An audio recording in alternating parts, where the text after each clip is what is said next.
यार मोहम्मद के हाथों गलती से एक आदमी का कत्ल हो गया। सारे गवाह उसके खिलाफ थे, यहां तक कि जज ने उसे फांसी की सजा सुना दी। फांसी से चंद दिनों पहले यार मोहम्मद जारो कतार रो रहा था। जब जज ने उसकी यह हालत देखी तो उससे पूछा, क्या तुम्हें मौत को याद करके रोना आ रहा है? इस पर यार मोहम्मद कहता है, जज साहब, मैं मरने से नहीं डरता। दरअसल कत्ल से चंद दिनों पहले मैंने एक बैंक में डाका डाला था, जहां से मैंने 5 करोड़ 60 लाख रुपए चुराए थे। उन पैसों को ले जाकर मैंने अपने घर के कबाड़ खाने में एक पुराने टीवी के अंदर छुपा दिया था और मैंने उन पैसों के बारे में अपनी बीवी तक को नहीं बताया। अब मैं इस बात को याद करके रो रहा हूं कि अगर मेरी फांसी के बाद मेरी बीवी ने उस पुराने टीवी को कबाड़ी के हाथों बेच दिया तो मेरी सारी मेहनत दरी की दरी रह जाएगी और मेरा पूरा पैसा बर्बाद हो जाएगा। इस पर जज कहता है, यार मोहम्मद, तुम्हें परेशान होने की कोई जरूरत नहीं है, मैं तुम्हारी मदद करूंगा और मैं तुम्हारी बीवी को उस पैसे के बारे में बता दूंगा। चंद दिनों के बाद यार मोहम्मद को फांसी दे दी जाती है। अब वो जज यार मोहम्मद के घर पहुंचता है, उसकी बीवी से सौदा तय करता है और उसके घर के कबाड़ खाने में पड़े हुए पुराने टीवी को जज 10 लाख रुपयों में खरीद लेता है और फिर टीवी को अपने घर में लाकर वो खोलता है। टीवी को खोलने के बाद जज ने टीवी के अंदर जो कुछ देखा उसकी आंखें फटी की फटी रह गई। टीवी के अंदर से क्या निकला, आइए जानते हैं। फरमाया गया कि किसी मुल्क में एक नानबाई था जिसका नाम यार मोहम्मद था। यार मोहम्मद बहुत गरीब था लेकिन ईमानदार था। यार मोहम्मद के हाथों की बनी हुई रोटियां बड़ी मशहूर थी। वो सुबह तंदूर पर आकर खड़ा होता, देर रात तक रोटियां बनाता रहता और उसके हाथों से रोटियां लेने के लिए लोग दूर दराज से आया करते थे। फरमाया गया कि यार मोहम्मद जब रात को थका मांदा अपने घर वापस जाता तो उसकी बीवी हर रात उसे इस बात की शिकायत करती, एक सुबह से निकल जाते हो, देर रात वापस आते हो, बच्चे तुम्हारा चेहरा तक देखने को तरस जाते हैं, तुम्हारे पास दुनिया के लिए वक्त है, अपने बीवी बच्चों के लिए वक्त नहीं है। किसी दिन काम पर न जाओ, किसी दिन हमें भी वक्त दो, हम भी तुम्हारे साथ दस्तरख्वान पर बैठकर खाना चाहते हैं, बच्चे तुम्हारी गोद में खेलना चाहते हैं, लेकिन तुम्हारे पास तो हमारे लिए वक्त ही नहीं है। बार बार यार मोहम्मद की बीवी इस बात की यार मोहम्मद से शिकायत करती और यार मोहम्मद अपनी बीवी को यही कहकर समझाता, दरअसल अभी जवान हूं, हाथ पैर में ताकत है, बच्चे छोटे हैं, अभी मुझे मेहनत कर लेने दो, जब उम्र बढ़ेगी, बुढ़ापा आएगा, तब मैं इतनी मेहनत नहीं कर सकूंगा। आज जो मेहनत करता हूं ये सारी मेहनत उन दिनों के लिए है जब काम काज करने के काबिल नहीं रह जाऊंगा, तब उस वक्त आज की कमाई के पैसे से हम इत्मीनान की जिंदगी गुजारेंगे। यार मोहम्मद की बीवी अपने शौहर से शिकवा शिकायत करती और यार मोहम्मद अपनी बीवी को यह कहकर चुप करा देता, मैं जो कुछ भी कर रहा हूं तुम्हारे लिए कर रहा हूं, बच्चों के लिए कर रहा हूं, कल जब बुढ़ापा आएगा तो घर कैसे चलेगा, मुझे मेहनत करने दो, मुझे आज काम कर लेने दो। आखिरकार उसकी बीवी शिकायत कर कर के तंग आ गई, लेकिन यार मोहम्मद अपने रवैये और तरीके को बदलने को तैयार नहीं था। वो सुबह सवेरे चले जाता और देर रात को काम पर से वापस आता। एक रात जब यार मोहम्मद अपने घर वापस आ रहा था, रास्ते के किनारे उसने देखा एक आदमी जमीन पर पड़ा हुआ तड़प रहा है। उस आदमी को जैसे ही यार मोहम्मद ने देखा उसने सोचा शायद किसी बीमारी की वजह से ये लड़खड़ा कर गिर गया होगा, कहीं भूखा तो नहीं है, कहीं एक्सीडेंट तो नहीं हो गया। यार मोहम्मद भागकर उस आदमी के करीब जाता है कि चलो इसकी मदद की जाए। जब उस आदमी के करीब यार मोहम्मद पहुंचा तो उसने देखा उस आदमी के पेट में एक खंजर लगा हुआ था, यानी किसी ने उसका कत्ल करने की कोशिश की थी। अब यार मोहम्मद ने उस तड़पते हुए आदमी को जैसे ही देखा फौरन अपने हाथ से उसके खंजर को खींचकर बाहर निकाला, एक हाथ से उसके सर को पकड़ा और उससे पूछना चाहता था, तुम कौन हो, कहां से आई हो और तुम्हें किसने मारा। इससे पहले कि यार मोहम्मद उससे कोई सवाल करता और वो आदमी यार मोहम्मद के सवालों का जवाब देता, उसके दिल की धड़कनें थम जाती हैं, उसकी सांसें रुक जाती हैं, उसके जिस्म से रूह परवास कर जाती है। यानी यार मोहम्मद के हाथों में उस आदमी ने दम तोड़ दिया। अब यार मोहम्मद परेशान कि मैं करूं तो क्या करूं, वो इसी कश्मकश में था। इत्तेफाक से उसी मौके पर पुलिस के सिपाही गश्त करते हुए उस जगह से गुजरते हैं। उन्होंने यार मोहम्मद को देखा, उसके एक हाथ में खंजर था और सामने एक आदमी की लाश पड़ी थी। उन्होंने फौरन आगे बढ़कर यार मोहम्मद को रंगे हाथों गिरफ्तार कर लिया और गिरफ्तार करने के बाद ले जाकर उसे जेल में डाल दिया जाता है। यार मोहम्मद से उसके घर का पता पूछा जाता है। यार मोहम्मद की बीवी को इत्तला कर दिया जाता है, तुम्हारे शौहर के हाथों एक आदमी का कत्ल हो गया है। जब बीवी ने यह सुना, उसके पैरों तले मानो जमीन ही खिसक जाती है। बीवी अपना नहीं बल्कि अपने बच्चों का सोचकर ज़ारों कतार रोने लगी। आखिर मेरे शौहर ने किसी आदमी का कत्ल कैसे कर दिया, अब मेरे बच्चों का क्या होगा, अब मेरा क्या बनेगा। दूसरी सुबह यार मोहम्मद की बीवी अपने शौहर से मुलाकात करने के लिए कैद खाने में आती है। यार मोहम्मद रो रो कर अपनी बीवी को सारी बातें बताता है और वो कहता है, कम से कम तुम तो मुझ पर यकीन करो, मैं बेगुनाह हूं, मैं किसी आदमी का कत्ल कैसे कर सकता हूं। आज तक तो मैंने किसी आदमी को एक थप्पड़ तक नहीं मारा, फिर इतना बड़ा काम मैं कैसे कर सकता हूं। बीवी कहती है, ठीक है, तुम परेशान ना हो, अगर आप वाकई बेगुनाह हैं, अल्लाह ताला जरूर आपकी मदद फरमाएगा। मैंने एक वकील साहब के बारे में सुन रखा है, सुना है वो बहुत नेक दिल इंसान हैं, गरीबों की मदद करते हैं। मैं वकील साहब से मुलाकात करूंगी और आपके बारे में उनसे बात करूंगी। अब बीवी वहां से निकलकर उस वकील के पास आती है। वकील को रो रो कर वो सारी बातें बता देती है। वकील वाकई बड़ा नेक दिल इंसान था। वकील ने यार मोहम्मद की बीवी से कहा, आप मुतमईन रहें, आप जो कह रही हैं अगर बात ये सही है, मैं आपके शौहर को बचाने की पूरी कोशिश करूंगा, मैं आपके शौहर की तरफ से केस लड़ूंगा और हाँ, मैं ये सिर्फ अल्लाह की रजा के लिए करूंगा, मैं इसके एवज 1 रुपया भी नहीं लूंगा। अब उस वकील ने यार मोहम्मद के केस को लड़ने का फैसला किया। यहां तक कि यार मोहम्मद की तारीख पड़ती है, उसे कोर्ट में लाकर खड़ा कर दिया जाता है। यार मोहम्मद के वकील ने बहुत कोशिश की, बहुत जोर लगाया, लेकिन इसके बावजूद भी वो यार मोहम्मद को बचाने में कामयाब न हो सका। उसकी वजह यह है कि यार मोहम्मद को जिन हालात में गिरफ्तार किया गया था, उन हालात के एतबार से यही लगता था यार मोहम्मद ही ने उस इंसान का कत्ल किया है।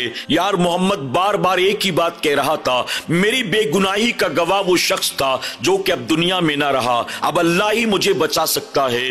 वकील ने अपनी पूरी ताकत लगा दी, लेकिन इसके बावजूद भी वो केस हार गया। यहां तक कि जज ने यार मोहम्मद को फांसी की सजा सुना दी। अब जब यार मोहम्मद को फांसी की सजा हो गई, जैसे ही यार मोहम्मद की बीवी को इसके बारे में पता चला, वो दहाड़े मार मार कर रोने लगी। रात के अंधेरे में जब वो जज अपने कमरे में मजे की नींद सो रहा था, उसके दरवाजे पर उसके खादिम ने दस्तक दी।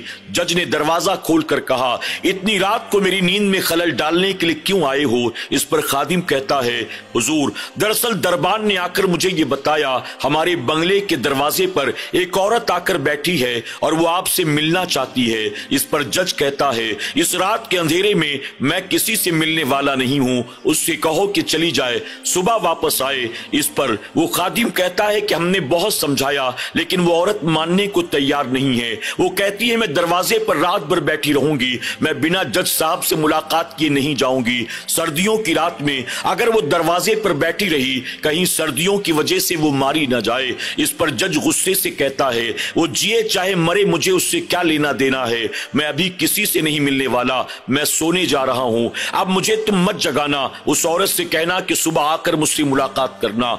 नौकरों ने दरवाजे पर बैठी हुई औरत से आकर कहा, जज साहब इतनी रात को किसी से मिलने के लिए तैयार नहीं है, बेहतर है कि तुम अपने घर वापस चली जाओ, सुबह आना तो जज साहब से मुलाकात हो जाएगी। इस पर वो औरत कहती है, मेरे शौहर को फांसी होने वाली है, मैं जज साहब से मिले बगैर अपने घर वापस नहीं जाऊंगी। नौकर कहते हैं, सर्दियों की रात है, खुले आसमान के नीचे बैठोगी, सर्दी की वजह से मारी जाओगी। इस पर वो औरत कहती है, मेरे शौहर को तो वैसे भी फांसी होने वाली है, मैं जी कर क्या कर लूंगी, बेहतर है कि शौहर की फांसी से पहले मैं खुद मारी जाऊं। अल्लाह अकबर। जज ने जब ये बातें सुनी, वो परेशान हो गया, कहीं ये औरत मेरे घर के दरवाजे पर मर गई तो मैं लोगों को क्या जवाब दूंगा। मजबूरन वो दरवाजे पर आता है, यार मोहम्मद की बीवी से कहता है, इतनी देर रात को आने की क्या जरूरत थी, आखिर तुम्हारा मसला क्या है। यार मोहम्मद की बीवी ज़ारों कतार रोने लगती है।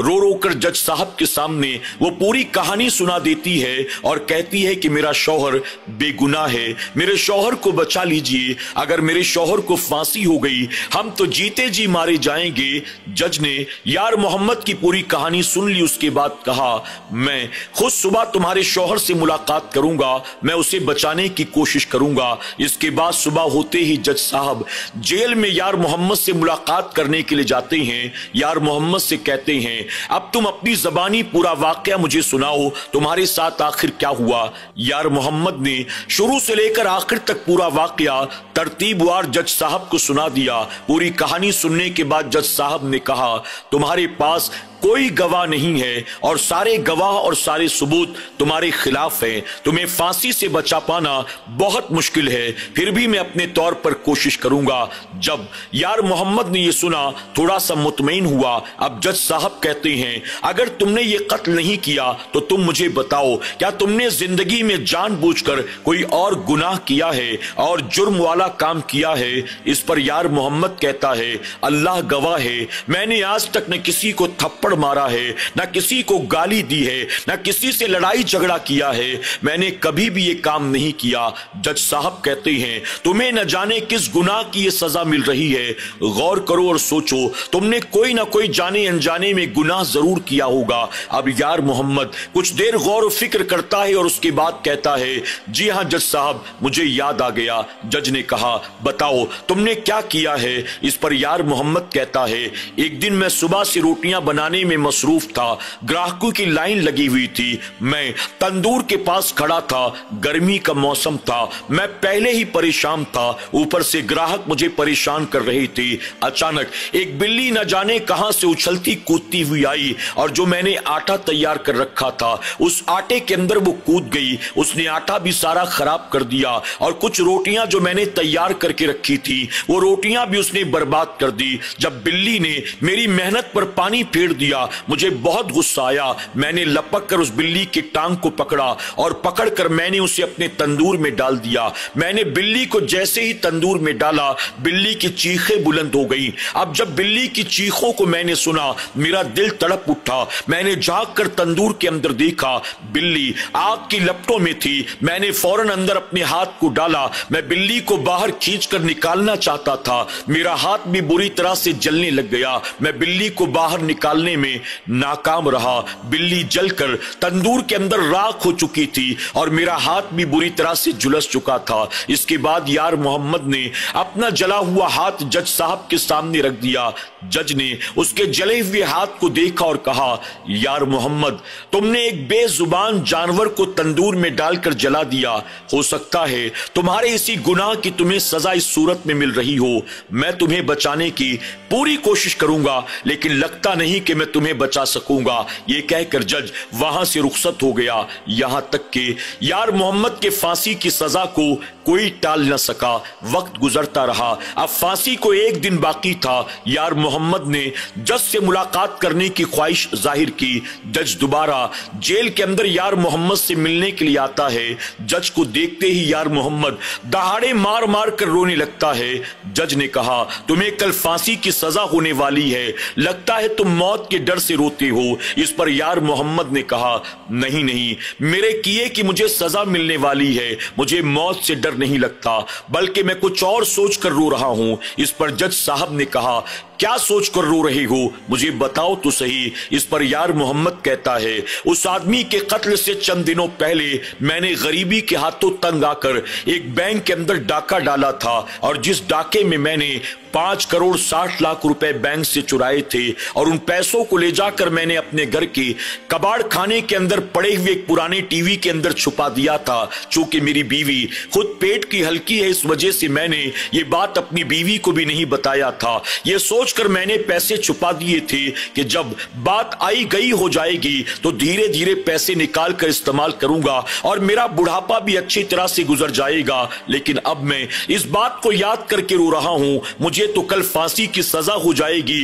कहीं मेरी फांसी के बाद अगर मेरी बीवी ने वो टीवी निकालकर कबाड़ी वाले के हाथों बेच दिया तो मेरी पूरी मेहनत का क्या होगा, मेरा पूरा पैसा बर्बाद हो जाएगा। मेरी बीवी को इसके बारे में नहीं मालूम कि मैंने उस पुराने टीवी के अंदर 5 करोड़ 60 लाख रुपए छुपा रखे हैं। इस पर जज कहता है, यार मोहम्मद, तुम्हें परेशान होने की कोई जरूरत नहीं है, मैं तुम्हारी बीवी को इसके बारे में इत्तला कर दूंगा। अगली सुबह यार मोहम्मद को फांसी दे दी गई। उसके कुछ दिनों के बाद जज ने अपने कुछ नौकरों को समझा बुझाकर यार मोहम्मद के घर भेजा। उन्होंने यार मोहम्मद के घर के दरवाजे पर दस्तक दी। जब यार मोहम्मद की बीवी ने घर का दरवाजा खोला, इस पर जज के नौकर कहते हैं, हम फला म्यूजियम से आए हैं, हम एंटिक चीजें तलाश कर रहे हैं, क्या तुम्हारे घर में कोई पुरानी चीज मौजूद है? यार मोहम्मद की बीवी कहती है, हाँ, मेरे घर में एक पुराना लालटेन है, एक टूटा हुआ पियानो है और एक बहुत पुराना टीवी है, क्या तुम खरीदोगे? इस पर जज के नौकर कहते हैं, जी हां, हम ऐसी चीजें ही जमा कर रहे हैं, अगर तुम ये तीनों चीजें हमारे हवाले कर दोगी, हम पियानो के बदले तुम्हें 2 लाख रुपए देंगे, हम टीवी के बदले तुम्हें 2 लाख रुपए देंगे और पुराने लालटेन का हम तुम्हें 1 लाख रुपया देंगे। इस पर यार मोहम्मद की बीवी कहती है, मैं तीनों चीजें 5 लाख रुपए में नहीं दूंगी। अब जज के नौकर जज को कॉल करते हैं। जज कहता है, कीमत को बढ़ा दो, 5 नहीं बल्कि 10 लाख रुपया दो। अब नौकर कहते हैं कि हम तुम्हें 4 लाख रुपए पियानो के, 4 लाख रुपए टीवी के और 2 लाख रुपए लालटेन के देंगे। 10 लाख रुपए में ये तीनों सामान हम लेंगे। यार मोहम्मद की बीवी कहती है, नहीं, मुझे और पैसे चाहिए। नौकरों ने फिर से जज को कॉल किया, यहां तक कि कीमत बढ़ती रही, बढ़ती रही, बढ़ती रही। आखिरकार 10 लाख रुपए का पियानो, 10 लाख रुपए का टीवी और 5 लाख रुपए का लालटेन उन लोगों ने खरीद लिया। अब ये तीनों सामान वो उठाते हैं, जज के पास ले जाते हैं। जज ने लालटेन और पियानो नौकरों के हवाले कर दिया और उसके बाद पुराने टीवी को उठाकर अपने कमरे में जाता है, कमरे को बंद कर लेता है और बंद करने के बाद जज ने टीवी को तोड़ना शुरू किया। अब जब टीवी को मुकम्मल तौर पर जज ने तोड़ लिया, उसके अंदर से 4 आना भी नहीं निकलता, बल्कि कुछ मरे हुए चूहे और कुछ दौड़ते भागते कॉकरोच उसे नजर आते हैं। जब जज ने देखा कि मैं तो 5 करोड़ 60 लाख रुपए के चक्कर में 25 लाख रुपए दे चुका और मेरे हाथ कुछ भी न लगा, जज अपना सर पकड़कर बैठ जाता है कि यार मोहम्मद दुनिया से जाते जाते मुझे चूना लगा गया। अब सिवाय जज के पास हाथ मलने के कुछ और न था। अल्लाह तबारक तआला हमें और आपको लालच से बचने की और ऐसे वाकयात से सबक हासिल करने की तौफीक अता फरमाए। आमीन या रब्बल आलमीन।